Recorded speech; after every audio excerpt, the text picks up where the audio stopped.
বাবা তুমি কেমন আছো ছোট মাটির ঘরে, তোমার কথা হৃদয় মাঝে পড়ছে বারে বারে। বাবা তুমি কেমন আছো ছোট মাটির ঘরে, তোমার কথা হৃদয় মাঝে পড়ছে বারে বারে। বাবা গো বাবা, বাবা গো বাবা, বাবা গো বাবা, বাবা গো বাবা। কত আদর কত স্নেহ তোমার কাছে পেলাম, সব কিছু হারিয়ে আজকে নিঃস্ব হয়ে গেলাম। কত আদর কত স্নেহ তোমার কাছে পেলাম, সব কিছু হারিয়ে আজকে নিঃস্ব হয়ে গেলাম। ভালোবাসি তোমায় বাবা, বুকটা যে যাই চিরে।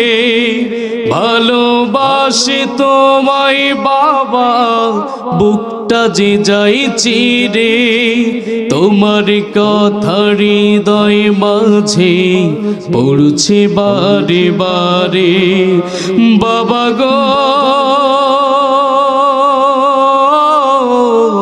বাবা, বাবা গো বাবা, বাবা গো বাবা, বাবা গো বাবা।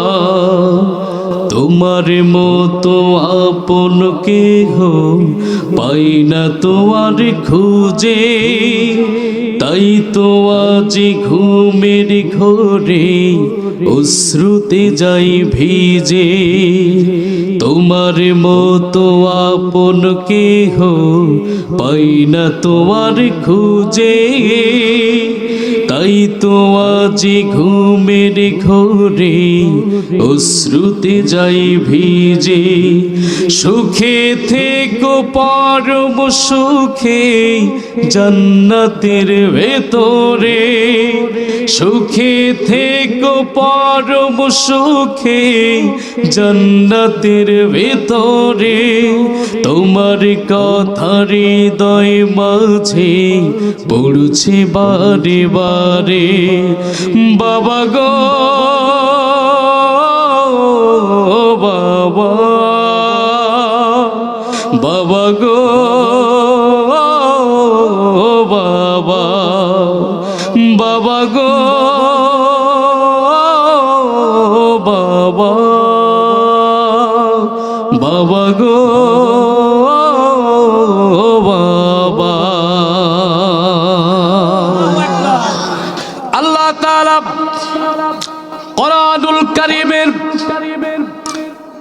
61 নম্বর সূরা সূরা আস-সাফের 10 নম্বর আয়াতে আল্লাহ তাআলা বললেন, মুমিনদেরকে যারা ঈমানদার তাদেরকে আল্লাহ তাআলা ডাক দিচ্ছেন। আল্লাহ তাআলা বলেন, ইয়া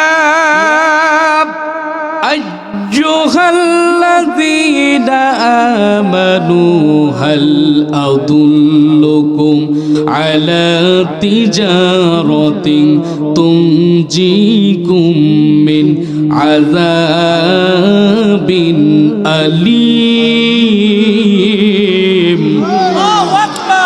আল্লাহ তাআলা বললেন, ও ঈমানদারেরা, আমি কি তোমাদেরকে এমন একটি ব্যবসার সন্ধান দেব না যেই ব্যবসা তোমাদেরকে জাহান্নামের কঠিন আযাব থেকে তোমাদেরকে মুক্ত করে দিবে। এখন আপনাদের কাছে আমার প্রশ্ন, আল্লাহ তাআলা এখানে কাদেরকে ডাক দিয়েছেন? আমরা কারা? আমরা কারা? এ কথা বলতেও মোটামুটি মানুষের একটু ভয় লাগতেছে যে কোন দিকে বলি, ঠিক কিনা? সারা জীবন ভাইয়ের জমি, বোনির জমি, ফুবুর জমি ফাঁকি দিয়ে আই ঠেলি ঠেলি ঠেলি ঠেলি, এখন হুজুর বলতে আমরা ইমানদার, কোন দিকে যাই, ঠিক কিনা?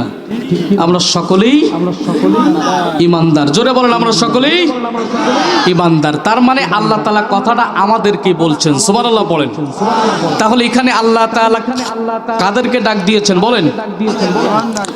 আল্লাহ তাআলা এখানে দিনের কথা উল্লেখ করেন নাই, সময় উল্লেখ করেন নাই, অতীতের কথা বলেন নাই, ভবিষ্যতের কথা বলেন নাই, বর্তমানের কথা বলেন নাই। আল্লাহ তাআলা এখানে তারিখ নির্ধারণ করে দেন নাই। আল্লাহ তাআলা বলেছেন, ইয়া আইয়ুহাল্লাযীনা আমানু, ও ঈমানদারেরা। তার মানে আল্লাহ তাআলা আমাদেরকেই ডাক দিচ্ছেন। আল্লাহ তাআলা বললেন, ও ঈমানদারেরা, আমি কি তোমাদেরকে এমন একটি ব্যবসার সন্ধান দেব না যে ব্যবসা তোমাদেরকে জাহান্নামের কঠিন আযাব থেকে তোমাদেরকে মুক্ত করে দিবেন। এখন আপনাদের কাছে আমার প্রশ্ন, আল্লাহ তাআলা আমাদের সাথে কি করতে চান বলেন? কি করতে চান? ব্যবসা করতে চান। কিসের জন্য করতে চান? আমাদেরকে জাহান্নাম থেকে বাঁচিয়ে দেওয়ার জন্য। আমরা আল্লাহ তাআলার কাছে প্রশ্ন করলাম, আল্লাহ আপনি আমাদেরকে কেন জাহান্নামের আগুন থেকে আপনি আমাদেরকে বাঁচিয়ে দিতে চান? আল্লাহ তাআলা এবার আমাদেরকে জবাব দিচ্ছেন সূরাতুত তিনের ভিতরে। আল্লাহ তাআলা বললেন, গোলাম রে, আমি তোমাদেরকে এই কারণে জাহান্নামের আগুন থেকে বাঁচিয়ে দিতে চাই। লাকাদ খালাকনাল ইনসানা ফি আহসানি তাকওয়ীম। আল্লাহ তাআলা বললেন, গোটা পৃথিবীতে আমি রব্বুল আলামিন তোমাদেরকে সব থেকে সুন্দর করে তৈরি করেছি। আর আমি যা নিজে হাতে যা তৈরি করেছি, আমি আমার আদরের বান্দাদেরকে নিজে হাতে তৈরি করে কখনো কোনোদিন তাদেরকে জাহান্নামে দিতে পারবো না। এখন প্রশ্নের জবাব কি আমরা পেয়েছি কি পাই নাই? আল্লাহ আমাদেরকে এই জন্যই আমাদের সাথে কি করতে চান? একটু জোরে বলেন। ব্যবসা করতে চান। 2 নম্বর কারণ হচ্ছে আমাদেরকে জাহান্নামের আগুন থেকে বাঁচিয়ে দেওয়ার জন্য আমাদের সাথে ব্যবসা করতে চান। সুবহানাল্লাহ। এবার আমরা আল্লাহ তাআলার কাছে প্রশ্ন করলাম, আল্লাহ তাআলা এই দুনিয়ায় ব্যবসা করতে হলে পার্টনারে সমান সমান হওয়া লাগে। হুজুরের সাথে যদি আমি ব্যবসা করতে যাই, আমার আব্বাজানের সাথে যদি আমি ব্যবসা করতে যাই একটা দিক দিয়ে, তাহলে হুজুরেরও মনে করেন 1 লক্ষ টাকা হওয়া লাগবে, আমারও 1 লক্ষ টাকা হওয়া লাগবে, ঠিক কিনা? তিনি যদি 50,000 টাকা দেয়, তাহলে আমাকেও 50,000 টাকা দিতে হবে। তিনি যদি 5 লক্ষ টাকা দেন, তাহলে আমাকেও 5 লক্ষ টাকা দিতে হবে। তা না হলে তার সাথে আমার সমান সমানে ব্যবসা হবে না। আমার প্রিয় বন্ধুগণ, এবার আমরা আল্লাহ তাআলার কাছে প্রশ্ন করলাম, আল্লাহ আপনি যে আপনার ইমানদার বান্দাদের সাথে ব্যবসা করতে চান, ও রব্বে কাবা, আপনার সাথে তো আমাদের কোনো দিক দিয়ে কোনো তুলনা নাই।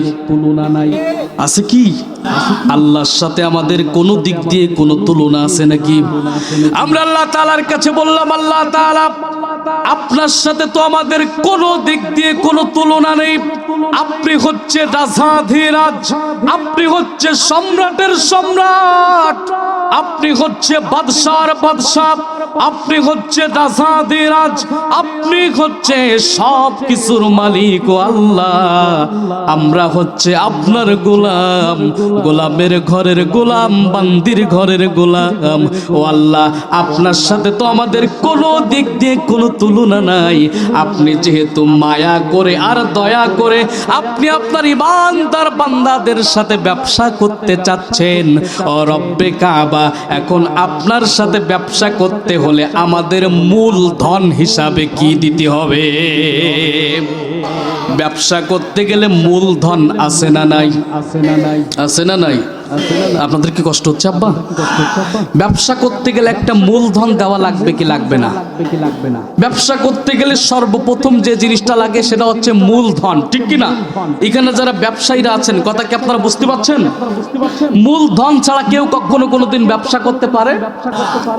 আমরা আল্লাহ তাআলার কাছে প্রশ্ন করলাম, আল্লাহ তাআলা, দুনিয়ার জমিনে ব্যবসা করতে হলে, এই দুনিয়ার জমিনে ব্যবসা করতে হলে মূলধন লাগে, বিবেক লাগে, যোগ্যতা লাগে, কাগজপত্র লাগে। পার্টনারে ব্যবসা করতে হলে এতগুলো জিনিসের প্রয়োজন হয়। ওগো কাবার মালিক, এখন আপনার সাথে ব্যবসা করতে হলে আমাদের কি মূলধন দিতে হবে? সুবহানাল্লাহ পড়ে। মূলধন দ্বারা কি ব্যবসা করা যায় নাকি? মূলধন ছাড়া ব্যবসা করা যায়? এবার আমরা আল্লাহ তাআলার কাছে প্রশ্ন করলাম, আল্লাহ তাআলা, আমার সাথে ব্যবসা করতে হলে দুইটা জিনিস করতে হবে আর দুইটা জিনিস দিতে হবে। কয়টা জিনিস? আরো জোরে, জোর হলো না, আরো জোরে। আল্লাহর সাথে ব্যবসা করতে গেলে আমাদের চারটা জিনিস দেওয়া লাগবে। কয়টা বলেন? আল্লাহ তাআলা বললেন দুইটা জিনিস করতে হবে আর দুইটা জিনিস দিতে হবে। এবার আমরা আল্লাহ তাআলার কাছে প্রশ্ন করলাম, আল্লাহ তাআলা, আপনার তো টাকা পয়সার অভাব নাই, আপনার তো ধন দৌলতের অভাব নাই, ও রব্বে কাবা, তাহলে আপনার সাথে ব্যবসা করতে গেলে আমাদের কয়টা জিনিস লাগবে? কয়টা জিনিস? দুইটা জিনিস করতে হবে আর দুইটা জিনিস দিতে হবে। আল্লাহ তাআলা বললেন, গোলাম, আমার সাথে ব্যবসা করতে হলে চারটা জিনিস দিতে হবে। এক নাম্বার, আমরা আল্লাহ তাআলার কাছে প্রশ্ন করলাম, আল্লাহ তাআলা, সেই দুইটা জিনিস আমাদের কোন দুইটা জিনিস করতে হবে? আল্লাহ তাআলা বললেন, তুমিনুনা বিল্লাহি ওয়া রাসূলিহি। এক নাম্বার হচ্ছে আল্লাহ এবং আল্লাহ রাসূলের উপরে ঈমান আনতে হবে। দুই নম্বর, আল্লাহ তাআলা বললেন, ওয়া তুজাহিদুনা ফি সাবিলিল্লাহ। আর দুই নাম্বার হচ্ছে আল্লাহর রাহে আমাদেরকে জিহাদ আর সংগ্রাম করতে হবে। আল্লাহ তাআলা তিন নম্বরে বললেন, আল্লাহ তাআলার কাছে আমরা প্রশ্ন করলাম, আল্লাহ তাআলা, আমরা দুইটা জিনিস করলাম, তোমার উপর ঈমান আনলাম, তোমার রাহে জিহাদ আর সংগ্রাম করলাম, এবার আমাদেরকে কোন দুইটা জিনিস দিতে হবে? আল্লাহ তাআলা বললেন, বিআমওয়ালিকুম ওয়া আনফুসিকুম। আল্লাহ তাআলা বললেন, ও আমার গোলাম, এক নম্বর হচ্ছে তোমাদেরকে আল্লাহ এবং আল্লাহ রাসূলের উপর ঈমান আনতে হবে, আর দুই নম্বর হচ্ছে আল্লাহর রাস্তায় জিহাদ আর সংগ্রাম করতে হবে, আর তিন নম্বর হচ্ছে আমার রাহে তোমাদেরকে মাল দিতে হবে। কি দিতে হবে? কি দিতে হবে? এখন মাল বলতে আমাদের খারাপ লাগে। মাল মানে আমরা ওই চিন্তা করি, ঠিক কি না? মাল মানে সম্পদ। মাল মানে কি?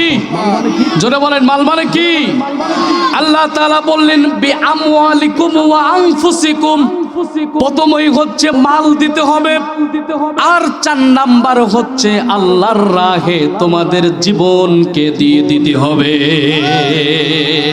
এবার আমরা আল্লাহ তাআলার কাছে প্রশ্ন করলাম, আল্লাহ তাআলা, কেন দিব?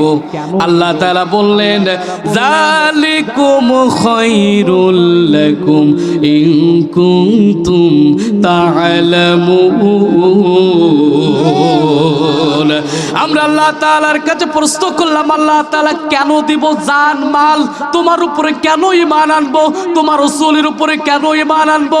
আল্লাহ তাআলা বললেন, যালিকুম খায়রুল লাকুম ইন কুনতুম তা'লামুন। আল্লাহ তাআলা বললেন, গোলাম এটাই তোমাদের জন্য উত্তম যদি তোমরা বুঝতে পারো। তাহলে আল্লাহর সাথে ব্যবসা করতে গেলে কয়টা জিনিস? এক নাম্বার কি? কথা বলেন, কথা বলেন। আল্লাহ রাসূলের প্রতি ঈমান। আপনাদেরকে আলোচনা বুঝতে অসুবিধা হচ্ছে আব্বা? যদি বুঝতে অসুবিধা না হয় তাহলে জবাব দেন। এক নাম্বার হচ্ছে আল্লাহ এবং আল্লাহ রাসূলের উপরে ঈমান আনতে হবে। এক নাম্বার কি? আল্লাহ রাসূলের ঈমান। দুই নাম্বার হচ্ছে ওয়াতুজাহিদুনা ফি সাবিলিল্লাহ, আল্লাহর রাস্তায় লড়াই আর সংগ্রাম করতে হবে। তিন নাম্বার হচ্ছে মাল দিতে হবে। চার নাম্বার হচ্ছে জান দিতে হবে।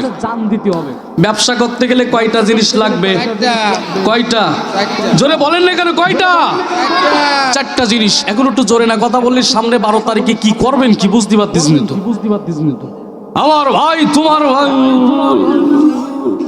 সেই সময় গলায় মোটামুটি জোর হবেন, ঠিক কিনা বলেন? আছে যেখানে বাঙালি আছে সেখানে ভোটের আগের দিন রাত্রে একেবারেই গ্রামগঞ্জে বেশি হয়। ভোটের আগের দিন রাত্রে মোটামুটি একেবারেই বাড়ির সামনে মান্দুর নেই সই, ঠিক কিনা বলেন? ঠিক কিনা?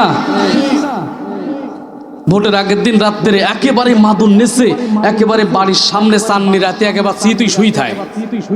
একজন করে আসে আর বলে, আমি তো তোমার জন্য অপেক্ষায় ছিলাম এতক্ষণ, ঠিক কিনা? অবশ্যই শহরে হয় না, গ্রামগঞ্জে এটা তার নজির স্থাপন আছে না নাই বলেন তো? একজন এসে বলে, আব্বা ভোটটা আমার দিও। আরে বাবা, আমি তো তোমার জন্য এতক্ষণ অপেক্ষা করতেছি, তুমি কোথায় ছিলে সোনা? ঠিক কিনা? আমার বাড়ি 30টা ভোট চাচা, কথাটা বুঝতে পেরি। আমার বাড়ি 30টা ভোট, আমার সকিনার মা আছে, আমার সকিনার খালা আছে, আমার সাবাল আছে, আমার সাবালের বউ আছে। এরকম করে আমার বাড়ি 30টা ভোট আছে সোনা। আমি তো তোমার জন্য এতক্ষণ অপেক্ষা করতেছি সোনা, লক্ষ্মী টিয়া, এতক্ষণ কোথায় ছিলে বাবা? ঠিক কিনা? বলে চাচা তাহলে ভোটটা আমার দিও। আচ্ছা ঠিক আছে। এবার যখন পকেটের থেকে কিছু টাকা, আর কি দরকার ছিল, ভোট আল্লাহর আমানত, তোমারই তো দেবো, এরকম কয়ান নেয়। এবার আর একজন যাই আছে আবার, তো আমি তো তোমার জন্য অপেক্ষায় ছিলাম। অবশ্যই খুলনায় নাই, আমাদের গ্রামগঞ্জে হয় এটা। এখানেও আছে, আছে মানে কি আমরাই তো, ঠিক কিনা? হ্যাঁ ঠিক, 25টা ভোট আছে চাচা। চাচার একটু চিনে রেখেন যারা ভোটে। সম্মানিত হাজিরিন, ওখানে জবান বিক্রি করে কোনো দাম নাই। আল্লাহর রাহে যদি আমি জবান যদি দিতে পারি, এই কণ্ঠকে আল্লাহ তাআলা জান্নাত পর্যন্ত পৌঁছে দিবে। এই জন্য একটু জোরে কথা বলতে হবে। তাহলে আল্লাহর সাথে ব্যবসা করতে গেলে কয়টা জিনিস? এক নাম্বার হচ্ছে কি বলেন?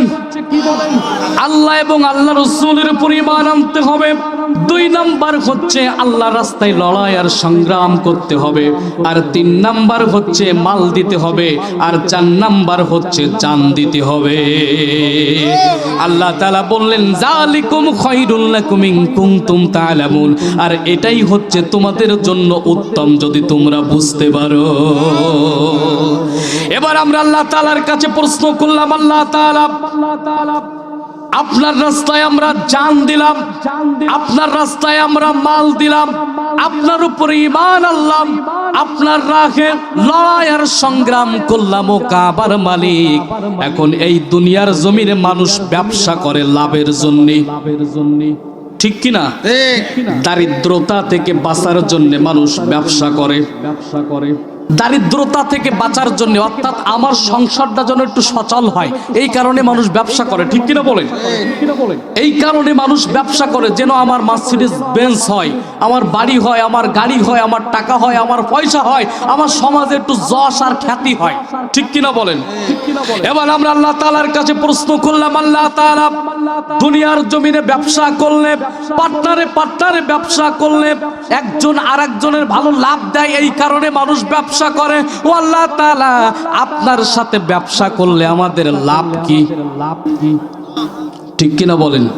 বাঙালিরা লাভ যেখানে আমরা আছি, ঠিক কিনা? এবার আমরা আল্লাহ তাআলার কাছে প্রশ্ন করলাম, আল্লাহ তাআলা আপনার সাথে ব্যবসা করে আমাদের লাভ কি? আল্লাহ তাআলা বললেন, গোলাম আমার সাথে ব্যবসা করে হচ্ছে লাভ, আমি তোমাদেরকে 5টি পুরস্কার দান করব। কয়টি পুরস্কার? কয়টি? আমরা আল্লাহ তাআলার কাছে প্রশ্ন করলাম, আল্লাহ তাআলা আপনি যেহেতু 5টি পুরস্কার আমাদেরকে দিবেন, এটা যদি একটু দুনিয়ায় আমাদেরকে জানিয়ে দিতেন তাহলে আমাদের ব্যবসা করতে ভালো লাগতো। ঠিক কিনা? আমি যদি আমার চাচার সাথে যদি ব্যবসা করি, উনি যদি আমাকে বলে দেয় যে হুজুর আমি তোমাকে এটা দেব সেটা দেব, তাহলে ওনার সাথে আমার ব্যবসা করতে ভালো লাগবে। ঠিক কিনা? আমি যদি ওনার বাসায় কাজও যদি করতে যাই, তাহলে মোটামুটি একটা চুক্তি থাকলে নিজেদেরকে ভালো লাগে। ঠিক কিনা? চুক্তি থাকলে কাজ করতে ভালো লাগে। তার জ্বলন্ত প্রমাণ হচ্ছে রাজমিস্ত্রিরা মোটামুটি ফুরন করে দিলে ভালো কাজ করে। আর যদি আপনি ফুরন না করি দেন, একটা ইট গাতে গাত পানে হচ্ছে হবে না। এখানে কি কেউ রাজমিস্ত্রি আছে নাকি? রাগ করবেন না আব্বা, না আসলে এরকম কি না, আপনারা কি কষ্ট পেলেন আব্বা? আমি কাউকে কষ্ট দেওয়ার জন্য বলি নাই, বিষয়টা এরকমই। মোটামুটি চুক্তি করলে কাজ করতে ভালো লাগে। তা সে দিন মজুর হোক, কৃষক হোক, শ্রমিক হোক, ভ্যান চালক হোক, রিক্সা চালক হোক, প্রাইভেট কারওয়ালা হোক, চুক্তি করলে সাতক্ষীরা থেকে এই পর্যন্ত 8টা প্রাইভেট ওয়ালারও ভালো লাগি। ঠিক কিনা? আর যদি চুক্তি না করতাম, হুজুর মাহফিল শেষে কত দেয় এই চিন্তায় তার খাওয়াও হবে না। ঠিক কিনা? চুক্তি না করলে এই জন্য মসজিদে বেতন কম। হুজুরা তো চুক্তি করে না, করে।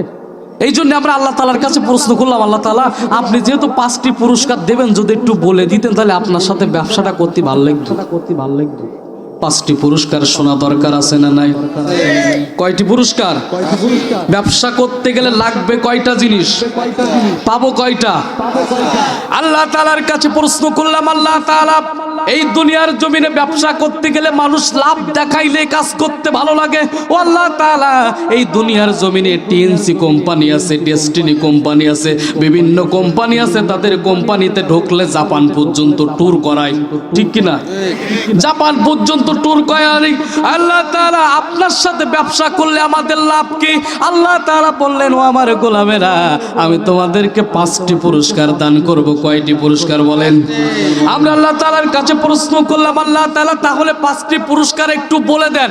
আল্লাহ তাআলা বললেন, ইয়াগফির লাকুম যুনুবাকুম। আল্লাহ তাআলা বললেন, প্রথম নাম্বার পুরস্কার, আমি তোমাদের তামাম জীবনের সব গুনাহগুলোকে আমি আল্লাহ মাফ করে দেব। আল্লাহু আকবার। তাহলে 1 নাম্বার পুরস্কার কি? এর থেকে বড় সফল লোক পৃথিবীতে আর আছে? আমরা রোজা কেন রাখি? গুনাহ মাপের জন্য।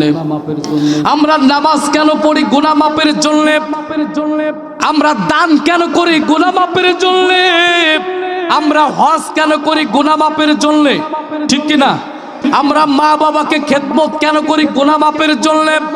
আমরা এই মাহফিলে আসলাম কেন? তার কারণ হলো গুনাহ মাপের জন্য। এখন আল্লাহ তাআলা বললেন, গোলাম আমার সাথে ব্যবসা করলে রে গোলাম, আমি 1 নাম্বার পুরস্কার যেটা দেব সেটা হচ্ছে তামাম জীবনে যত গুনাহ করেছো আমি আল্লাহ আমার সাথে ব্যবসা করার কারণে তোমাদেরকে মাফ করে দেব। এবার আমরা তো বাঙালি, আমরা যত যাই তত শুনতে ভালোবাসি। ঠিক কিনা? এবার আমরা আল্লাহ তাআলার কাছে আবারও প্রশ্ন করলাম, আল্লাহ তাআলা আমরা তোমার জন্য 4টা দেব, আর তুমি কি একটা দিয়ে শেষ করবা নাকি আরো আছে? প্রশ্ন আছে না নাই? আল্লাহর কাছে আমরা প্রশ্ন করলাম, আল্লাহ তাআলা শুধু কি জীবনের গুনাহ মাফ করবা নাকি আরো কিছু আছে? আবারও যদি একটু বলে দিতে তাহলে আমাদের মনটা ভালো লাগতো। ঠিক কিনা বলেন? এবার আল্লাহ তাআলা বললেন, গোলাম আমি তোমাদেরকে 2 নাম্বার যে পুরস্কার দান করব, ওয়ায়ুদখিলকুম জান্নাতিন তাজরি মিন তাহতিহাল আনহার।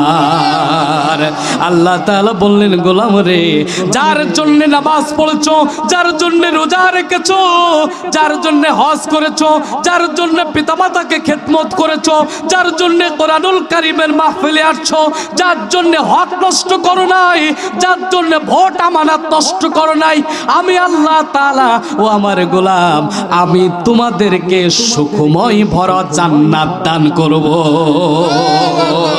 যে জান্নাতের তলদেশ দিয়ে, যেই জান্নাতের তলদেশ দিয়ে ঝর্ণা ধারা প্রবাহিতমান, যেই জান্নাতের ভিতরে বসবা, আকাশ দিয়ে পাখিগুলো উড়ে যাবে, তোমার মনে চিন্তা হবে পাখিটার গোশত যদি খেতে পারতাম, তোমার সামনে এসে হাজির হয়ে যাবে। যেই জান্নাতের ভিতরে রে গোলাম এতদিন যাবত আমাকে না দেখে, আমার রাসূলকে না দেখে যে ঈমান আনলে, ও গোলাম ওই জান্নাতের ভিতরে আমি তোমাদেরকে সাক্ষাৎ দেব। আল্লাহু আকবার। আমরা আল্লাহ তাআলাকে দেখতে চাই কি চাই না? আল্লাহ তাআলাকে দেখতে গেলে আমাদের যাওয়া লাগবে কোথায়? কোথায়? জান্নাতে। তাহলে 2 নাম্বার পুরস্কার কি বলেন? 1 নাম্বার কি? 2 নাম্বার। এবার আমরা আল্লাহ তাআলাকে আবারও প্রশ্ন করলাম, আল্লাহ তাআলা ওই জান্নাতের ভিতরে কিছুদিন রেখে কি আবার আমাদেরকে বের করে দিবা নাকি? প্রশ্ন আছে না নাই? এত সুখময় ভরা জান্নাত পাওয়ার পরে আবার যদি সেখান থেকে বের করে দেয়, কিরম খারাপ লাগবে? হ্যাঁ, ব্যবসায় লাভ হতি ওনার যখন একটু মোটামুটি ভালো লাভ আছে, আমার যদি পিছন দিক থেকে কিক মেরি যদি বের করে দেয়, আমার কলিজা কি আর থাকবে? জান্নাতের ভিতরে দেওয়ার পরে আল্লাহ যদি আমাদের আবার বের করে দেয়, তাহলে কি কলিজার পানি রুই আছে? এবার আমরা আল্লাহ তাআলাকে আবারও প্রশ্ন করলাম, আল্লাহ তাআলা যেই জান্নাতের জন্য সব কিছু করলাম, ও আল্লাহ ওই জান্নাত থেকে আমাদেরকে কিছুদিন রেখে আবার বের করে দিবা নাকি? আল্লাহ তাআলা বললেন, গোলাম ও গোলাম রে, ওয়া মাসাকিনা তাইয়্যিবাতান ফি জান্নাতি আদন। আল্লাহ তাআলা বললেন, না না রে গোলাম, ওই জান্নাতের ভিতরে সারা জীবন থাকার ব্যবস্থা করে দেব। আল্লাহু আকবার। পুরস্কার কয়টি হলো? কয়টি? 3টা পুরস্কার হয়ে গেল। আল্লাহ তাআলা এবার বললেন, জালিকাল ফাউজুল আযীম। আল্লাহ তাআলা বললেন, এটাই বড় সফলতা, এর মতো কোনো বড় সফলতা আর দুনিয়ায় নাই। গুনাহ মাফ হয়ে যাওয়া, জান্নাত পাওয়া, সারা জীবন থাকার সার্টিফিকেট পাওয়া, এর থেকে কি কোনো বড় সফলতা আর দুনিয়ায় আছে? টাকা পয়সা ধন দৌলত আপনার সব কিছু থাকতে পারে, আপনার সব কিছু এই দুনিয়ায় থেকে যাবে, আপনার সাথে কবরে কিছুই যাবে না। আপনার সন্তান যদি আপনার মৃত্যুর পরে আপনার কবরটা পর্যন্ত তারা বছরের পর বছর চলে যাবে, তারা আপনার কবর জিয়ারত পর্যন্ত করতে যাবে না। যাদের জন্য সব কিছু করলেন, ওই সন্তান আপনার কবরটা পর্যন্ত জিয়ারত করতে যাবে না। আপনার রেখে যাওয়া সম্পদের উপরে তারাই বাস্তবায়িত করবে, তারাই ব্যবসা করবে, তারাই তাদের তাকব্বারি করবে, মাতব্বারি করবে। আপনাকে আর তারা মনেও রাখবে না। এটা কোনো দুনিয়ার সফলতা হতে পারে না। মৃত্যুর পরে জান্নাত, এটাই হচ্ছে দুনিয়ার সবথেকে বড় সফলতা। ঠিক কিনা বলেন? এই জন্য তাকব্বারি, মাতব্বারি, অহংকার এই দুনিয়ায় কিছুই আপনার সাথে যাবে না। সব কিছু এই দুনিয়াতেই পড়ে রবে। কারণ অহংকার করলে আল্লাহ তাআলার চাদর ধরে টানাটানি করা হয়। ঠিক কিনা? এই জন্য আজকের আপনার ধন আছে, টাকা আছে, পয়সা আছে, আপনি মনে করছেন আমার মনে হয় আজ যাওয়া লাগবে না। আমার মনে আর যাওয়া লাগবে না। ফিরাউন কি বেশি আছে? নমরুদ আছে? আপনার আমার থেকে কি তার কি কম ছিল? আবু জেহেলের কি আছে? আবু লাহাব আছে? এই জন্য দুনিয়াকে পেয়ে তাকব্বুরি আর মাতব্বরি করা যাবে না, অহংকার করা যাবে না। এই দুনিয়া কাউকে ছাড় দেয় না, ঠিক কি না? দুনিয়া থাকার জায়গা না। দুনিয়ায় কি থাকা যায়? দুনিয়া থাকার জায়গা না রে দুনিয়া, দুনিয়া থাকার জায়গা না। না ফেরার দেশে যাইবা একদিন ফেসে, না ফেরার দেশে যাইবা একদিন ফেসে, আর তো ফিরায় আইবা না রে দুনিয়া, দুনিয়া থাকার জায়গা না। নাকের কাছে জীবন তোমার, মরণ ঘাড়ের পিছে, পরাণ পাখি দিলে ফাঁকি, সবই তোমার মিছে। নাকের কাছে জীবন তোমার, মরণ ঘাড়ের পিছে, পরাণ পাখি দিলে ফাঁকি, সবই তোমার মিছে। চোখ বুঝিলে একবার তুমি ওরে মোহা,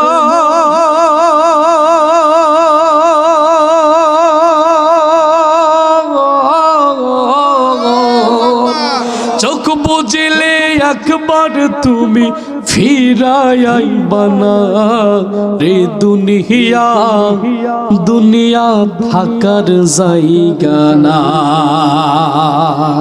দুনিয়ায় থাকা যায় আব্বা? কেউ থাকতে পেরেছে? আব্বা থাকতে পেরেছে? মা থাকতে পেরেছে? পরিবার থাকতে পেরেছে? এই দুনিয়াকে নিয়ে যারা তাকব্বুরি করেছে, অহংকার করেছে, এই দুনিয়া তাদেরকে মাটির ভিতরে দাফন করে দিয়েছে, ঠিক কি না? এই জন্য দুনিয়াকে পেয়ে যারা অহংকার করছে, তাকব্বুরি করছে, মাতব্বরি করছে, এই দুনিয়া তাদেরকে গিলে খেয়ে ফেলেছে। এই জন্য দুনিয়ায় আপনার আমার কেউ আপন না। এই কথাটা আয়নার মতো করে পরিষ্কার করে মনে রাখবেন। এই দুনিয়ায় কেউ আপন না। আপনার সন্তান আপনার আপন হবে না, আপনার পরিবার আপনার আপন হবে না, আপনার যে স্ত্রী আপনাকে না রেখে খেতে পর্যন্ত বসে না, ওই স্ত্রীও আপনার আপন হবে না। আপনার যে মা আপনার জন্য এত কষ্ট করে, ওই মাও আপনার আপন হবে না, ওই আব্বা আপনার আপন হবে না। আপন শুধুমাত্র তিনি, যিনি মদিনায় আপনার জন্য এখনো পর্যন্ত ইয়া উম্মতি বলে কাঁদে। ওই নবীর জন্য কিছু করে যান বাবা, ওই নবীর জন্য কিছু করে যাও যুবক। ওটাই তোমার জন্য জীবনের সব থেকে বড় পাথেয়। তুমি যার জন্য সব কিছু করলে, ওই গার্লফ্রেন্ড একদিনে তোমাকে ছেড়ে চলে যাবে, ঠিক কি না? তোমার সরকারি চাকরি হবে না, তোমার গাড়ি হবে না, বাড়ি হবে না। তুমি যার জন্য তোমার সব কিছু জীবন যৌবন নষ্ট করলে, তারাই একদিন তোমাকে ছেড়ে চলে যাবে। এটা কোনো জীবনের কোনো বড় সফলতা না। একটা চেয়ার পেলে আমরা মানুষকে আর মানুষ বলে গুনি না, ঠিক কি না? ক্ষমতার চেয়ার একটা পেলে আমরা মানুষকে মানুষ বলে গুনি না। আমরা যাদের কাছে ভোটের আগে এতিমের মতো, পাগলের মতো, আমরা যাদেরকে চাচা একটা ভোট দিয়েন, বাপ একটা ভোট দিয়েন, খালু একটা ভোট দিয়েন, মা একটা ভোট দিয়েন, ফুবু একটা ভোট দিয়েন, ভাই একটা ভোট দিয়েন, ঠিক ক্ষমতার চেয়ার যখন আসে তখন আমরা তাদেরকে লাথি মেরে এখান থেকে বের করে দেই। আপনারা দেখেন কিনা মোবাইলে এগুলা দেখেন কিনা? এই জন্য ক্ষমতার চেয়ারে কেউ সারা জীবন বসে থাকতে পারে? এই ক্ষমতার চেয়ার চিরস্থায়ী না। ক্ষমতার চেয়ার একমাত্র যার, তিনি হচ্ছে আল্লাহ। তার চেয়ার কেউ কখনো কেড়ে নিতে পারে? সম্মানিত হাজিরিন, তাহলে আল্লাহ তাআলা আমাদেরকে পুরস্কার দিলেন কয়টা? বাকি আছে কয়টা? আল্লাহর সাথে ব্যবসা করতে গেলে লাগবে কি? লাগবে কয়টা? আপনাদের কি কষ্ট হচ্ছে শোনা? আমার প্রিয় আব্বা জানেন, এবার একটু মনোযোগ সহকারে শুনেন, তাহলে পুরস্কার হলো কয়টা? এক নাম্বার হচ্ছে জীবনের গুনাহ মাফ, আর দুই নাম্বার হচ্ছে চিরস্থায়ী জান্নাতের ব্যবস্থা, আর তিন নাম্বার হচ্ছে জান্নাতে থাকার ব্যবস্থা, যার তলদেশ দিয়ে ঝর্ণা দ্বারা প্রবাহিত মান। পুরস্কার কয়টা? এবার আমরা আল্লাহ তাআলার কাছে প্রশ্ন করলাম, আল্লাহ তাআলা আমাদের সামনে যদি না আসে তাহলে আমরা দেখবো কি করে? ঠিক কিনা? আপনি যেগুলো বলেছেন সব তো হাসরের মাঠে আমাদের বিচার ফয়সালার পরে। এখন দুনিয়া থেকে আমাদের জন্য দুটো একটা হবে না? ঠিক কিনা বলেন? আল্লাহ যেগুলো দেশে গুনাহ মাফ করবে, জান্নাত দিবে, জান্নাতে চিরস্থায়ী থাকার ব্যবস্থা, এটা কি দুনিয়ায় নাকি আখিরাতে? কোথায়? এখন আমরা আল্লাহ তাআলার কাছে প্রশ্ন করলাম, আল্লাহ আপনি তো সব কিছু ওই জায়গায় দিলেন, দুনিয়ায় কি দুটো একটা হবে না? দুনিয়ায় যদি দুটো একটা যদি নগদ না পাই, যদি নগদ আমরা না পাই, তাহলে ভাল লাগবে? নগদ আছে যেখানে, আমরা আছি সেখানে। নগদ দিলে একটু কাজ করতে ভালো লাগে। উনি আমার বাড়ি যদি 1 মাস কাজ করে, বা আমি ওনার বাড়ি 1 মাস কাজ করি, এ আজকে না কাল কিনিস আনে, আজকে না পরশু নিস কেন, হাট বারের দিন নিস আনে, এরকম করলে ওনার বাড়ি আর কাজ করতে ভালো লাগবে? কিন্তু ওনার একটা মনে নিয়ত আছে, উনি আমাকে দিবে, একবারে একটা 20,000 টাকার একটা অ্যামাউন্ট আমাকে দিবে, কিন্তু নগদ যদি কিছু কিছু দেয়, কাজ করতেও ভালো লাগে। ঠিক কি না? আমরা বাঙালি না? নগদ দিলে আমাদের কাজ করতে ভালো লাগে। রিক্সা ভাড়া যদি দেওয়ার পর এখান থেকে মনে করেন আপনি তেলের গাতি গেলেন, যাওয়ার পরে যদি বলে যে কাল কিনিস কেন, মনটা কিরাম লাগে? ওনার মনে নিয়ত আছে, ওনার আবার আমার সাথে আসবে, তারপর 500 টাকা দেবো, ভাড়া 20 টাকা, যদি 500 টাকা দেয় মনটা ভালো লাগবে কিনা? কিন্তু সেটা যদি 500 টাকার দরকার নেই, 20 টাকা হোক, সেটা নগদ হোক। এবার আমরা আল্লাহ তাআলার কাছে বললাম, আল্লাহ তাআলা 3টা পুরস্কার দিলেন, তো আপনি আখিরাতে দুনিয়ায় কি দুটো একটা হবে না? প্রশ্ন আছে না নাই? এবার আল্লাহ তাআলা বললেন, গোলাম টেনশন করিস না রে, এই দুনিয়ায় আমি তোদেরকে 2টা পুরস্কার দান করব। কয়টি পুরস্কার? দুনিয়ায় কয়টা? আল্লাহ তাআলা এবার এই কথাটা শোনার আগে একটু চিল্লাই পড়েন সুবহানাল্লাহ। আল্লাহ তাআলা এবার এমন একটি শব্দ চয়ন উচ্চারণ করেছেন, একটু ভালো করে শুনেন।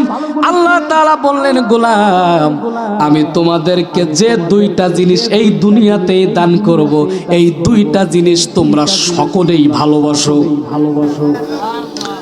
এবার আমরা আল্লাহ তাআলার কাছে প্রশ্ন করলাম, আল্লাহ তাআলা সেই 2টা জিনিস কি? আল্লাহ তাআলা বললেন, ওয়া উখরা তুহিব্বুনাহা নাসরুম মিনাল্লাহ।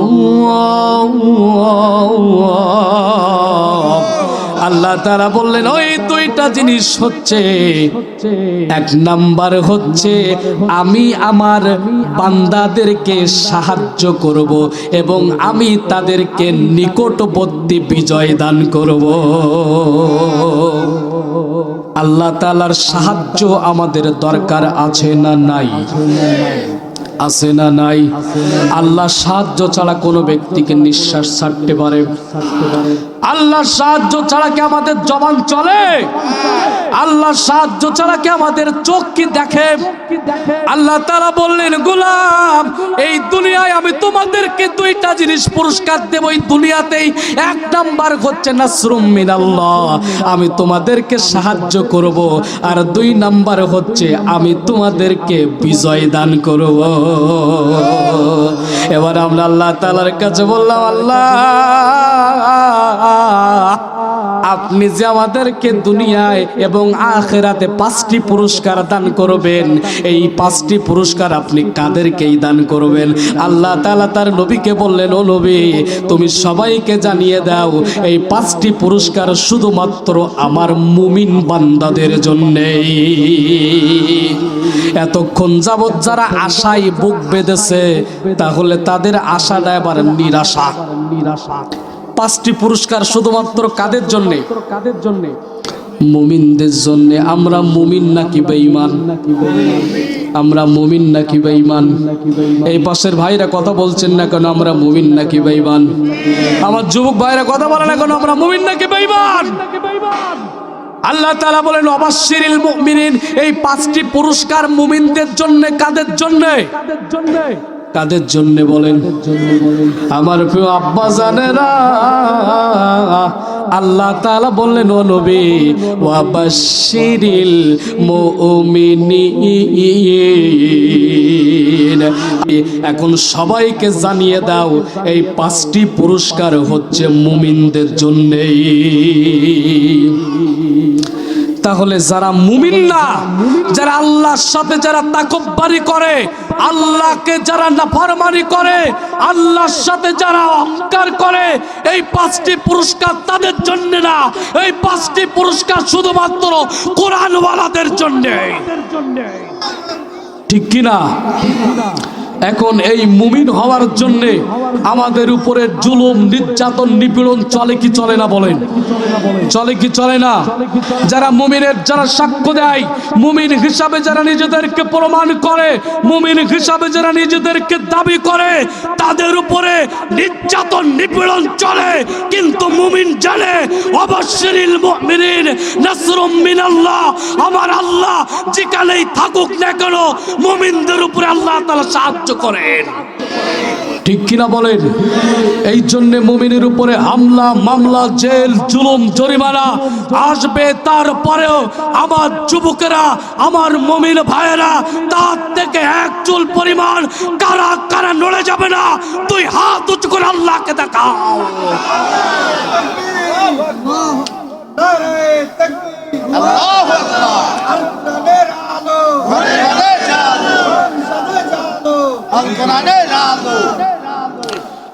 তাহলে এই পাঁচটি পুরস্কার কাদের জন্য? যুবকরা কথা বলো, কাদের জন্য? তাহলে এখান থেকে একটা কথা স্পষ্ট একেবারেই বোঝা গেল, যারা মুমিন না তাদের জন্য আল্লাহর পক্ষ থেকে কোনো পুরস্কার নাই, নাই, নাই, নাই, নাই। ঠিক কিনা? যারা মুমিন না, যারা ইসলামের পক্ষে যারা কথা বলে না, তাদের জন্য আল্লাহর পক্ষ থেকে কোনো পুরস্কার নাই। পুরস্কার আছে কাদের জন্য? কাদের জন্য? মুমিনদের জন্য পাঁচটি পুরস্কার। কত মনে থাকবে? এই জন্য মুমিনের উপরে হামলা, মামলা, জেল, জুলুম, জরিমানা, তাদের উপরে নির্যাতন, নিপীড়ন, স্টিম রোল আর চলবে। তারপরেও আমার যুবক ভাইয়েরা কথা বলো, মুমিনদের উপরে, আমার যুবকদের উপরে যাই হয়ে যাক না কেন, তারা হাতির মতো জীবন দিবে, কিন্তু ঈমান বিক্রি করবে না। ঠিক কিনা? জীবন চলে যাবে, কিন্তু আল্লাহর রাহে থেকে এক চুল পরিমাণ সরা যাবে। যারা দেশের জন্য, ইসলামের জন্য যারা কথা বলে, এরা হচ্ছে বীর সৈনিক। ঠিক কিনা বলেন? গোটা 54 বছরে, স্বাধীনতার পরে গোটা 54 বছরে এই জাতিকে, এই বাংলাদেশ শুধুমাত্র একটা পিস দিতে পেরেছে। ঠিক কিনা? কেন? শুক্রবারে গুলি লাগলো কেন? আল্লাহ তাআলা তাকে নিলেন না। কারণ আল্লাহ তাআলা দেখালেন, তোমরা আগে একটা মানুষকে চিনো, জানো, তারপরে আমি তাকে ডেকে নেব। ঠিক কিনা? একটা মানুষকে আগে চিনতে হবে, জানতে হবে, বুঝতে হবে, তারপরেই না একটা মানুষের প্রতি প্রেম তৈরি হবে। ঠিক কিনা বলেন? গুলি লাগার আগ দিন পর্যন্ত আমরা হাদিকে চিনতাম না। চিনতেন কি? সে কোনো দলের না, সে কোনো মতের না, সে কোনো পথের না, সে কোনো কিছু না। সে শুধুমাত্র এই জমিনে কোরআনের রাজ কায়েম করতে চায়। কথা বলেন না কেন? কষ্ট হচ্ছে আপনাদের? কিছু না, ডোন্ট কেয়ার, কিছু না।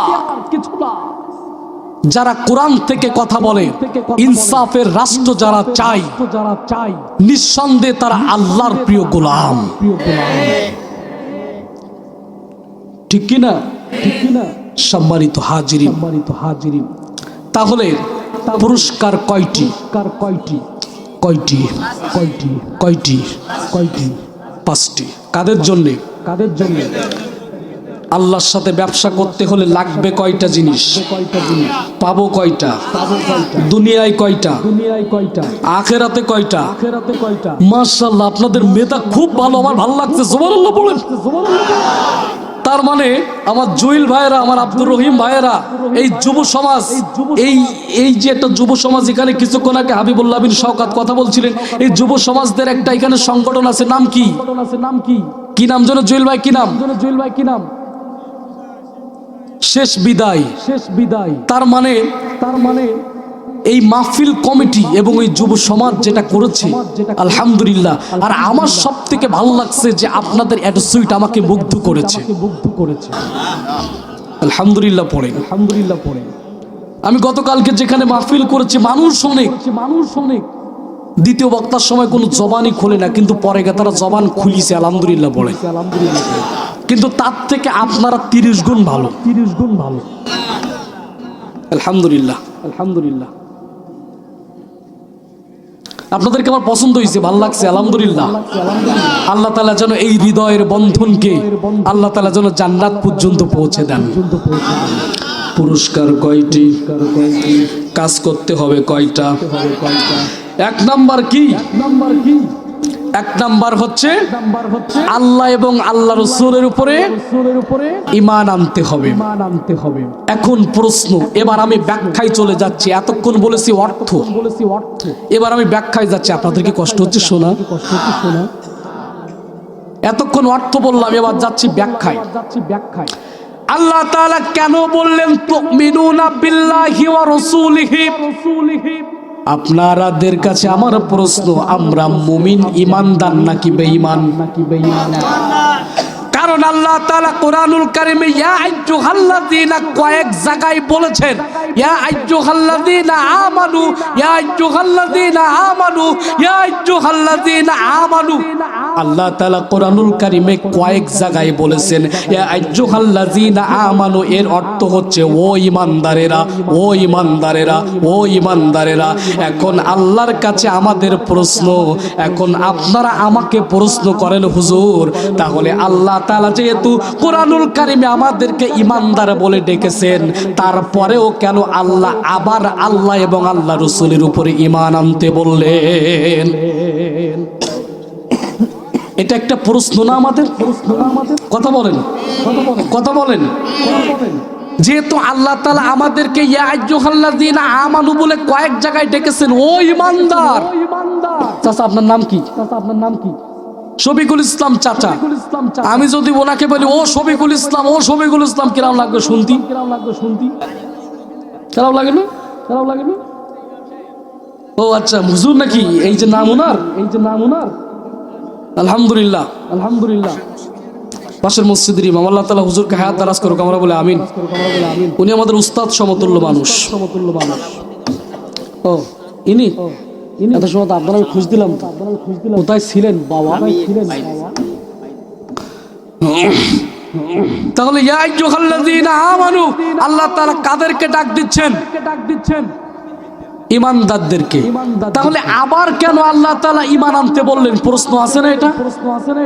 নানা বাড়ি যাওয়ার পরে আব্বা যদি কয় আবাজ যা, তা কিরম লাগে? তাহলে ইয়া আইয়ুহাল্লাযীনা আমানু বলার পরেও আল্লাহ আবার কেন ঈমান আনতে বললেন? প্রশ্ন আছে না নাই?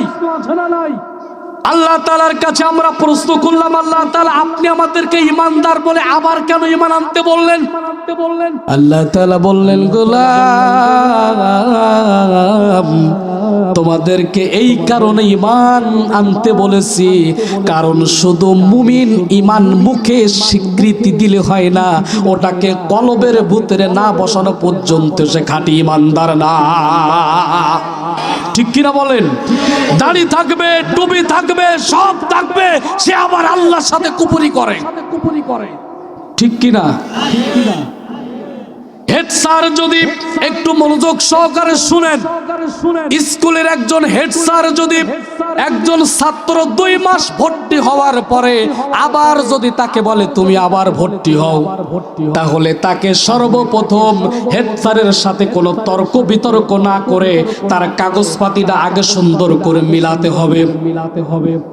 ঠিক কিনা? হেড স্যার আগে সুন্দর করে মিলাতে হবে। ওই ছাত্রকে তার প্রথম কাজ হবে হেড স্যারের সাথে কোনো তর্ক বিতর্ক না করে তার কাগজটা খুব সুন্দর করে মিলাতে হবে। তার এখানে তার নামের বানানটা ঠিক আছে কিনা, তার আব্বার নাম ঠিক আছে কিনা, তার মায়ের নাম ঠিক আছে কিনা, তার গ্রাম ঠিক আছে কিনা, তার জেলা ঠিক আছে কিনা, সেখানে দস্তখত দেওয়া আছে কিনা, তার আব্বার নামের অক্ষর ঠিক আছে কিনা, তার নামের বানান খলিলুর জায়গায় খলিলুল্লাহ হয়ে গেল কিনা, ঠিক কিনা। এগুলো সুন্দর করে মিলিয়ে মিলিয়ে চোখ দিয়ে মিলিয়ে মিলিয়ে আবার সুন্দর করে ওই ফাইলটাকে প্রস্তুত করে তারপরে আবার হেড স্যারের কাছে দিতে হবে। এটা যেমন বাস্তব, ঠিক তেমনি করে আল্লাহ তাআলা আবার যেহেতু ঈমানদারদেরকে আবার যেহেতু ঈমান আনতে বলেছেন, তাহলে আপনার পা থেকে শুরু করে আপনার ব্যক্তিগত জীবন থেকে শুরু করে আপনার রাজনৈতিক জীবন পর্যন্ত আপনাকে দেখতে হবে যে আপনার ঈমানের কোন জায়গায় দুর্বলতা আছে, ঠিক কিনা। আপনি যদি মসজিদে যদি হাজী সাহেব হন আর যদি রাজনীতির মাঠে আপনি যদি সুদখোর হন, তাহলে ওই ঈমানে কোনো দাম নাই, ঠিক কিনা। আপনি যদি মুখে দাড়ি রেখেছেন, আপনি গায়ে গোল পাঞ্জাবি দেয়, সমাজে আপনার খুবই নাম আছে, সমাজে আপনার খুবই দাম আছে, সমাজে আপনার গাড়ি আছে, বাড়ি আছে, আপনার যশ আছে, আপনার খ্যাতি আছে, আপনার সব কিছু আছে, কিন্তু আপনার বৃদ্ধা মা, ওই আপনি থাকেন পাঁচতলায় আর আপনার মা একেবারে ঘরের নিচে একটা গইলির সাথে আপনার মা থাকে, আপনার ওই ঈমানের কোন আল্লাহর কাছে দাম নাই। এই কারণে ঈমান শুধু মুখে স্বীকৃতি দিলে হবে না, এটার বাস্তব প্রমাণ করতে হবে, ঠিক কিনা। এই জন্য হেড স্যার যখন ভর্তি হওয়ার পরে আবার যেহেতু বলেছেন তুমি আবার নতুন করে ভর্তি হও, তার যেহেতু এটা সুন্দর করে মিলিয়ে আবার যখন দিতে হবে, তখন আপনাকে আমাকে পা থেকে শুরু করে আপনার ব্যক্তিগত জীবন থেকে আপনার রান্নাঘর থেকে শুরু করে সংসদ ভবন পর্যন্ত আপনার প্রত্যেকটা জায়গা আপনাকে খুঁজে খুঁজে সুন্দর করে আপনাকে দেখতে হবে আমার ঈমানের কোন জায়গায় ঘাটতি আছে। আমার যুবক ভাইরা, শুধুমাত্র যুবক হলেই চলবে না, একমাত্র শুধুমাত্র কার জন্য তুমি সবকিছু করতেছো, আব্বা আম্মার কথা যদি না শোনো রে যুবক, তাহলে আল্লাহর কাছে খাঁটি ইমানদার হতে পারবা না, ঠিক কিনা। তোমার মতো যুবক ইসলামের জন্য 32 বছর জীবনে সে চেয়েছিল এক আসন থেকে, সে চেয়েছিল এক আসন থেকে এমপি ইলেকশন করতে, আর আল্লাহ বললেন রে হাদি এক আসন থেকে এমপি হওয়ার দরকার নাই, তুই মানুষদেরকে যে দাওয়াত দিয়েছিস তোর জানাজায় আমি লক্ষ লক্ষ মানুষ ওই সংসদ ভবনে হাজির করব। আমরা চেয়েছি ওই এক আসন থেকে হোক, আল্লাহ বলছে তোর এক আসন থেকে হওয়া লাগবে না, আমি তো দুনিয়ায় রাজা বানিয়ে দেব। দেখেছেন কিনা আপনারা, দেখেছেন কিনা। তার শুধুমাত্র কথা ছিল 4টা, এটা আপনার আমার চাচার হুজুরির সবার একই এই 4টা কথা। সে কোনো দেশ বিরোধী ছিল না, সে কোনো দলের ছিল না, সে কোনো মতের ছিল না। হাদি ভাইয়ের কথা ছিল শুধুমাত্র 4টা। কয়টা? যুবকেরা কথা বলো কয়টা? আরো জোরে বলো কয়টা? 4টা। 1 নম্বর হচ্ছে ইনসাফ, 1 নম্বর কি? 2 নম্বর হচ্ছে সততা, 2 নম্বর কি? 3 নম্বর হচ্ছে স্বাধীনতা, 4 নম্বর হচ্ছে সার্বভৌমত্ব। কয়টি?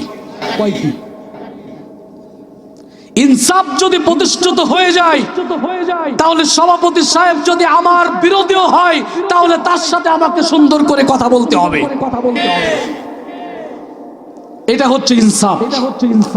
ইনসাফ মানে সমান সমান। ইনসাফ মানে কি? সমান সমান। ইনসাফ মানে কি? সমান সমান। এই সমান সমান দাবি চাওয়া, এটা কি খারাপ নাকি ভালো? এই জন্য তাকে মেরে দিল। আহারে কি কষ্ট। কষ্ট, কি কষ্ট। শুক্রবারের দিন যদি তাকে গুলি করা হয়েছে, শুক্রবারের দিন যদি সে মারা যেত, তাহলে আমাদের এত কষ্ট লাগতো না, কারণ আমরা হাদিকে চিনতাম না।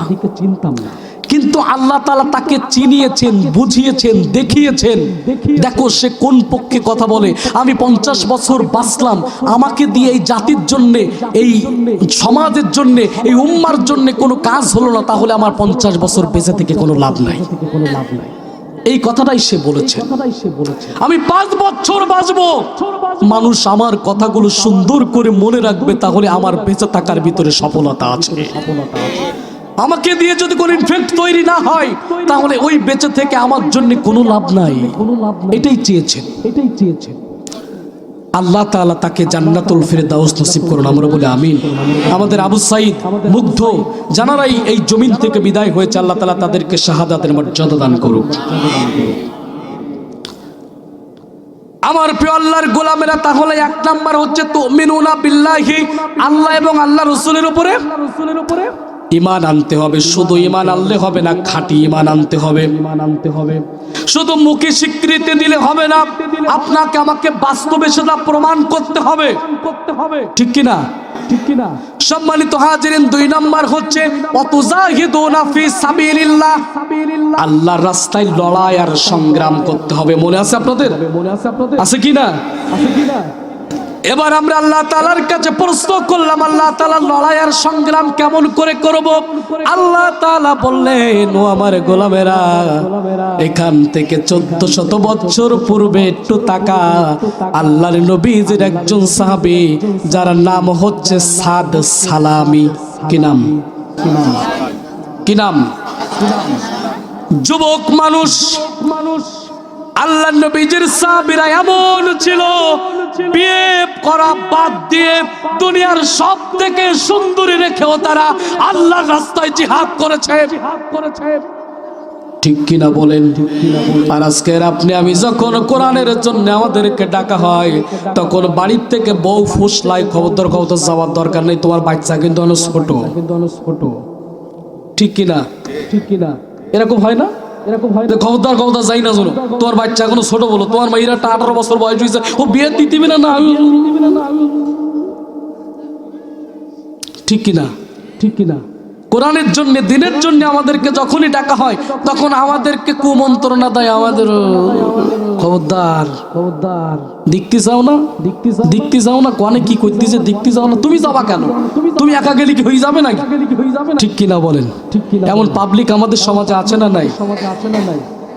কিন্তু সাহাবীরা নিজেদের জীবন পর্যন্ত দিয়েছেন, কিন্তু তারা কখনো কোনোদিন পিছপা হয় না। তার জ্বলন্ত প্রমাণ এখান থেকে 1500 বছর পূর্বে আমরা একটু ফিরে যাই, একটু লাইভ দেখেন। আজকে একটু আপনাদেরকে কষ্ট হচ্ছে? আল্লাহ নবীজির একজন কলিজার টুকরা সাহাবী, যার নাম হচ্ছে সাদ সালামি। কি নাম বললাম? সাদ সালামি। বয়সটাও খুব বেশি। ইসলাম গ্রহণ করেছেন 1 বছর। কত বছর? 1 বছর ইসলাম ধর্ম গ্রহণ করেছেন জিহাদের জন্য, আল্লাহর রাস্তায় জিহাদ করার জন্য, আল্লাহর রাস্তায় সংগ্রাম করার জন্য। সাহাবীদের কেমন চিন্তা চেতনা ছিল একটু বোঝো যুবকেরা। তুমি আমি কাদের জন্য করছি, ও যুবকেরা একটু শোনো, সাদা সালামের মনের কথাগুলো একটু শোনো। সাদা সালামি ইসলাম ধর্ম গ্রহণ করেছেন কয় বছর বলেন? কয় বছর? 1 বছর ইসলাম ধর্ম গ্রহণ করেছেন। এই সাহাবী ইসলাম ধর্ম গ্রহণ করার জন্য তার বাড়ি ছিল হচ্ছে ইথিওপিয়ায়। কোথায় ছিল বাড়ি? ইথিওপিয়ার মানুষগুলো অত্যাধিক কালো হয় দেখতে। যারা চেনেন তারা জানেন। এবং হাবশার মানুষগুলো অত্যাধিক কালো হয়, ঠিক কিনা? কিন্তু কালো মানুষ হচ্ছে এই জগতের আলো, ঠিক কিনা? যারা কালো মানুষ, এদেরকে আল্লাহ তাআলা স্বয়ং ভালোবাসেন। ঠিক কিনা বলেন? এই জন্য কালো হলে নিজেদেরকে মন খারাপ করা যাবে না, কারণ আল্লাহর নবীজি বলেছেন কালো মানুষ আমার বিলালের সাথে জান্নাতে যাবে। বিলালকে আল্লাহর নবীজি সব থেকে কাছের, আমার নবীজি ইমাম, আর সেই মসজিদের মুয়াজ্জিন হচ্ছে বিলাল। আমার প্রিয় বন্ধুগণ, তাহলে আল্লাহর নবী সাল্লাল্লাহু আলাইহি ওয়াসাল্লামের সাহাবী নাম হচ্ছে সাদ আস-সালামি। ইসলাম ধর্ম গ্রহণ করেছে কয় বছর বলেন? 1 বছর। ওই সাহাবী ইসলাম গ্রহণ করার জন্য তার বাড়ি থেকে কিছুই তাকে দেওয়া হয় নাই। আল্লাহর নবীর ওই সাহাবীর সমস্যা হচ্ছে 5টি। কয়টি? 5টি সমস্যা। আল্লাহর নবীর ওই সাহাবীর সমস্যা কয়টি বলেন? 5টি সমস্যা। 1 নাম্বার হচ্ছে অত্যাধিক কালো, আর 2 নাম্বার হচ্ছে খাটো, আর 3 নাম্বার হচ্ছে ঠোঁটগুলো মোটা মোটা, আর 4 নাম্বার হচ্ছে গোড়ালিটা ফাটা, আর 5 নাম্বার হচ্ছে তার ঘর নাই, বাড়ি নাই, টাকা নাই, পয়সা নাই। সমস্যা কয়টা? কয়টি? 1 নাম্বার হচ্ছে কালো। নবীজির 2 জন সাহাবী সব থেকে বেশি কালো। 1 নাম্বার হচ্ছে হযরতে বিলাল, আর 2 নাম্বার হচ্ছে সাদ সালামি। কি নাম? কি নাম? কি নাম? সাদ আস-সালামি রাদিয়াল্লাহু তাআলা আনহু। এই সাহাবী একদিন মসজিদ নববীতে শুনলেন আল্লাহর নবী সাল্লাল্লাহু আলাইহি ওয়াসাল্লাম একদিন জুমার খুতবায় বললেন, যারা বিয়ে না করবে তাদের ঈমান পরিপূর্ণ হবে না, আর যাদের ঈমান পরিপূর্ণ হবে না তাদেরকে আল্লাহ তাআলা কখনো জান্নাতে দিবে না। এখন যুবকরা বলতে, এবার হুজুর ঠিক ওয়াজেই। যুবকরা এবার মনে মনে কিন্তু হুজুর এতক্ষণ পরে এবার ঠিক ওয়াজেই, কিন্তু বের কথা আজ নাই গানে। ঠিক কিনা বলেন? তাহলে ঈমান পরিপূর্ণ হবে না যারা বিয়ে না করবে, কথা বোঝা যাচ্ছে? আর ঈমান পরিপূর্ণ না হলে জান্নাতেও যাবে না। কোন বেঈমানকে আল্লাহ তাআলা জান্নাতে দিবে। এই ওয়াজটি শোনার পরে তখন সাদ আস-সালামি বিয়ে করে নাই। এই ওয়াজটি শোনার পরে সাদ আস-সালামি সেখান থেকে সেই শুক্রবার থেকে 2টা সপ্তাহ একাধারে মেয়ে দেখা শুরু করেছেন। কারণ সে ঈমান আনার জন্য কিছুই আনতে পারে নাই। আমার প্রিয় আব্বা জানেরা, সাদ সালামি রাদিয়াল্লাহু তাআলা আনহু 2 সপ্তাহ যাবত এখানে ওখানে সমস্ত জায়গায় মেয়ে খুঁজতে, যে কোনো জায়গায় কোনো মেয়ে পায় না। আর মেয়ে পালেও তার যে চেহারা, তার যে গঠন, ওই গঠন দিকে কেউ মেয়ে দিতে চায়। মোটামুটি মেয়ের বাবারা যারা আছে বলে অন্তত কালো হোক, খাটো হোক, বেটি হোক, অন্তত একটা সরকারি চাকরি হলেও তো হইতো। কারণ মাল আছে যেখানে আমরা আছি। ছেলের বয়স 52, মেয়ের বয়স 18। কি আছে?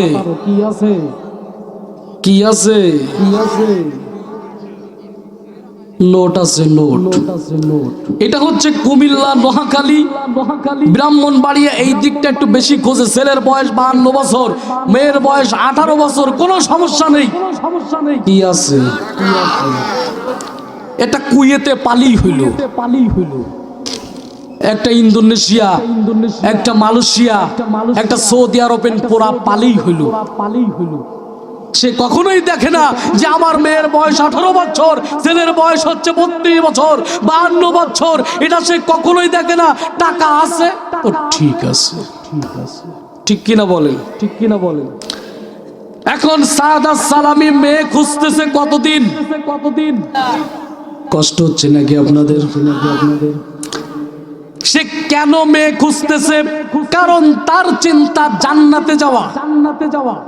ঠিক কিনা বলেন? আজকের আলোচনার বিষয় কি বলেন? জাহান্নামের আগুন থেকে মুক্ত হতে হলে ব্যবসা করতে গেলে কয়টা জিনিস দিতে হবে? কি বুঝতে কারো কোনো অসুবিধা হচ্ছে? আমার প্রিয় আব্বা জানেরা, সাদাত সালামি জাহান্নাম থেকে মুক্ত হওয়ার জন্য, জান্নাতে যাওয়ার জন্য আল্লাহ নবীজির ওয়াজটাকে ফলো করে তিনি 2 সপ্তাহ যাবত হচ্ছে মেয়ে খুঁজতেছে, কিন্তু মেয়ে কেউ তাকে দিতে চায় না। তার সমস্যা কয়টা? সমস্যা? 1 নাম্বার অত্যাধিক কালো, 2 নাম্বার হচ্ছে ঠোঁটগুলো মোটা, 3 নাম্বার হচ্ছে খাটো, 4 নাম্বার হচ্ছে পাগুলো হচ্ছে ফাটা, 5 নাম্বার হচ্ছে তার টাকা নাই, পয়সা নাই, বাড়ি নাই, গাড়ি নাই, তার কিছুই নাই। তাহলে তার যদি কিছুই না থাকে তাহলে তার সাথে কি কেউ মেয়ে বিয়ে দেবে নাকি?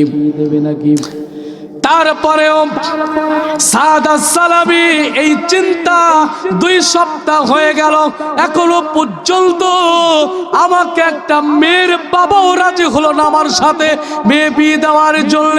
সাদাত সালামি রাদিয়াল্লাহু তাআলা আনহু এই চিন্তায় পাগল হয়ে রাস্তার বাড়ি বসে বসে কান্নাকাটি করে, রাস্তার ধারে বসে বসে কান্নাকাটি করছে। ওই পথ দিয়ে অনেক সাহাবী যায়, কিন্তু সাদার সালামের দিকে কেউ তাকায় না, কারণ তার দিকে তাকানোর সময় অনেকেরই নাই। ঠিক কিনা বলেন? কালো মানুষ আজকের আমাদের সমাজে এত বেশি অবহেলিত, কালো মেয়েদেরকেও যুবকরা বিয়ে করতে যায় না। ঠিক কিনা? কালো সাদা ধলা এগুলো বানাই কে? আপনি যদি কালোকে কালো বলে অপমান করেন তাহলে আপনি কাকে অপমান করলেন? এই কথাগুলো আয়নার মতো করে আজকের ওয়াজ থেকে একটু মনে রাখবেন। সাদা কালো ধলা খাটো তুতলা এগুলো হচ্ছে এই পৃথিবীতে কারোর কোনো হাত নয়, এগুলো আসমান থেকে আল্লাহ তাআলা যাকে পছন্দ করেন তাকেই দান করে দেন।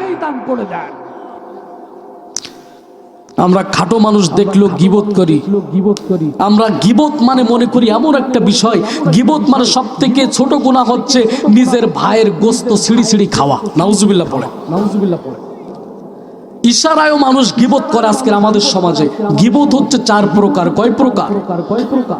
4 প্রকারের ভিতরে ইশারাও একটি গীবত। একটা খাটো মানুষ যাচ্ছে এরকম, আমি হুজুরকে তাকায় বললাম,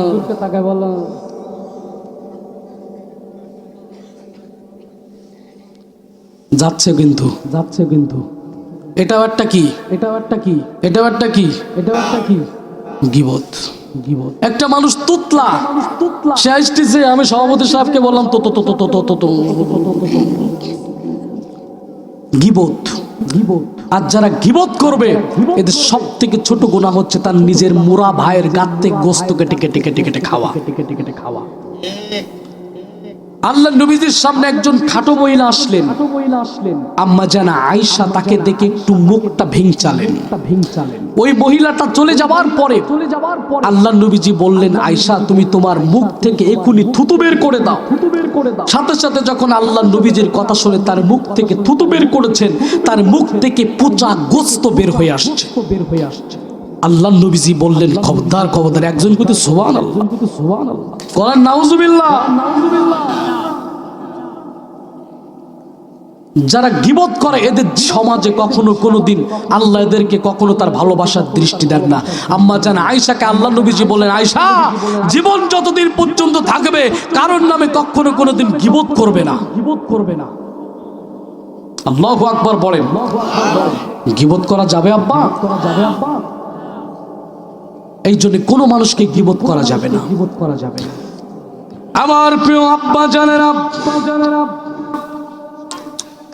সাদ সালামি রাস্তার পাশে কাটা কবুতরের মতো একটা বালুর উপরে শুয়ে শুয়ে কাঁদে। তার তো কোনো ঘর নাই, তার তো কোনো বাড়ি নাই।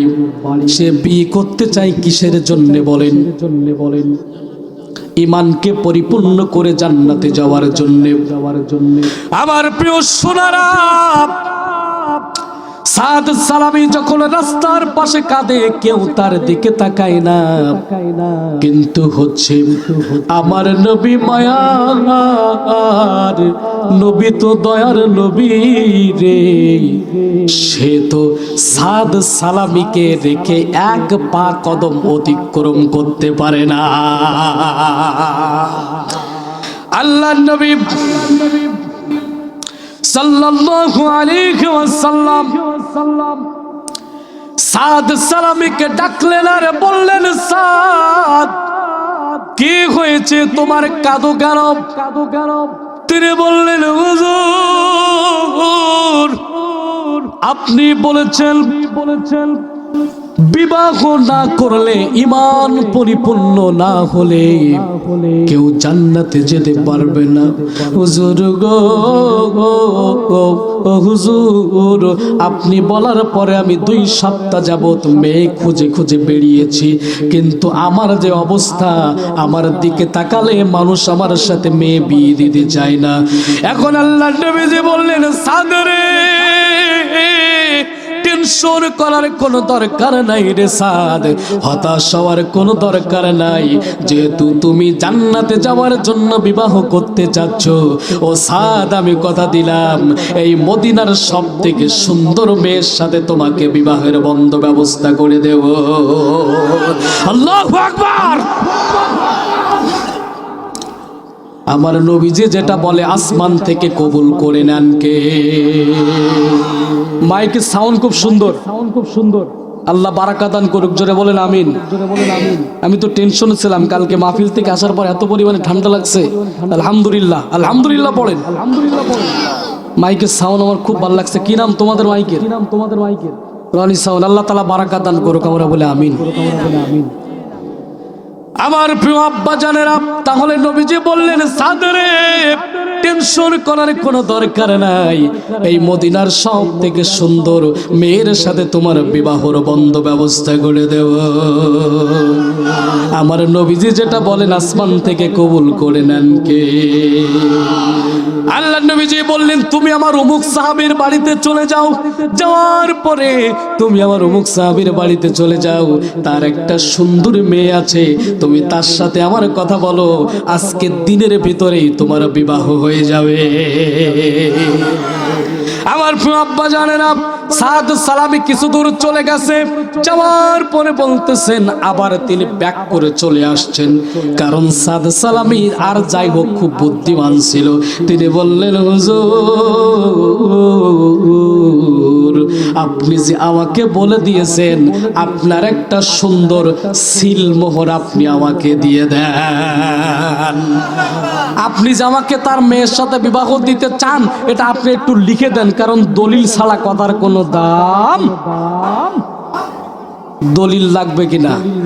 আমি যদি সারাদিন যাবো সাতক্ষীরার থেকে এসে বলি এই জমিটা আমার, আমার মায়ের আছে না নাই? যার জমি তার দলিল আছে, কিন্তু আমার যদি মুখী যতই থাকুক না কেন আইনের কাছে আমি ফেল। সাদ সালামি বললেন, হুজুর আপনি যে আমাকে বলে দিয়েছেন এটা একটা লিখিত দেন, আপনার একটা সিল স্বাক্ষর দেন, আমি এইটা দেখানোর পরে আপনার সাহাবী যেন ওই মেয়ের সাথে আমাকে বিবাহের বন্ধ ব্যবস্থা করে দেন। আল্লাহ নবীজি তাকে লিখে দিলেন। লিখে দেওয়ার পরে সাদ সালামি ওই সিলমোহরটা নিয়ে ওই সাহাবীর বাড়িতে চলে গেছে। যাওয়ার পরে তিনি টক টক টক টক করে দরজায় ঘা দেন। ঘা দেওয়ার পরে আল্লাহ নবীজির সাহাবী বললেন, কে? তিনি বললেন, আমি নবীজির সাহাবী সাদ আর সালামি। তিনি সাথে সাথে দরজাটা খুলে দিলেন, বলল, কেন আসছো? তিনি সাথে সাথে নবীজির এই পত্রটা তার কাছে দিলেন আর বললেন, নবীজি তোমার মেয়ের সাথে আমার বিবাহের বন্ধ ব্যবস্থা করতে বলেছে। সাদ আর সালামি শুধু একবার পার দিকে তাকায়, একবার মাথার দিক তাকায়, যে বলে কি, যে বলে কি, যার টাকা আছে, পয়সা আছে, গাড়ি আছে, বাড়ি আছে, আরো সব থেকে সুন্দর মেয়ে। একজন ফকির যদি এসে বলে আমার দিত বলি দেবে, ও 2 টাকা ভিক্ষি দিয়ে পাঠাতে বেচকি দেবে, পাগলই গেছে। আর কবে এর দ্রুত হাবনাই নে যা। ঠিক কিনা বলেন? সাদাত সালামি নিজেও জানে যে তার সাথে আমার বিয়ের সম্ভাবনা, কারণ তার যে সাইজ ঠিক কিনা বলে, ঠিক কিনা।